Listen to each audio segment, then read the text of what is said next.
I want to start off today by acknowledging a milestone, actually two of them. First of all, this is the 40th day of 66 and 26, and there's something special about the number 40 in the Bible. The people of Israel were in the desert between Egypt and the Promised Land for 40 years.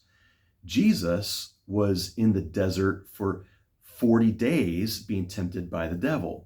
There's something special about 40, and I think that's worth celebrating as a milestone as we're working our way through the entire Bible in this year. The second milestone is that we're finishing the Gospel of John today. This is the first of the Gospels that we've read in our journey 66 and 26, and next Friday we'll be in the Gospel of Mark. And I think this gives us a wonderful opportunity to talk about why there are four Gospels. Why not just one account? Why not two?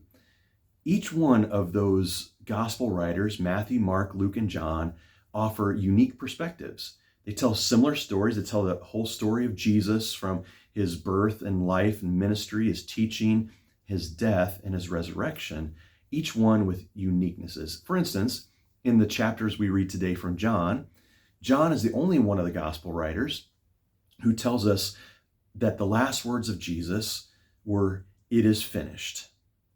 John is also the only one who tells us about the piercing of Jesus' side when the soldier pierced him with the spear to make sure that he was dead, and then blood and water flowed out of his side. John is the only one who tells us about doubting Thomas on the evening of Easter, the resurrection day, and the other disciples tell Thomas that they've seen the Lord, that he's alive, and Thomas doesn't believe him. And John is the only one who tells us about the reinstatement of Peter as Jesus welcomes Peter back, saying, "Feed my sheep." Well, each one of the gospel writers has uniquenesses like this and their own perspective. And why are there four?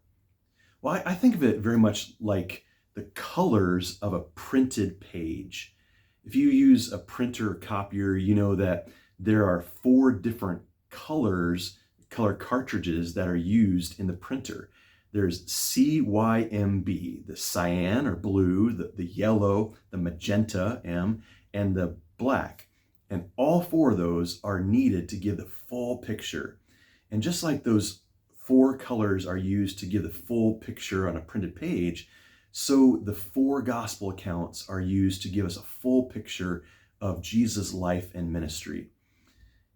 All of them, even with their unique perspectives, all agree on the central teaching of our Christian faith, and that is that Jesus was crucified for sinners, that he laid down his life and he paid the price for our sin, that he was crucified, and on the third day, he was raised to life.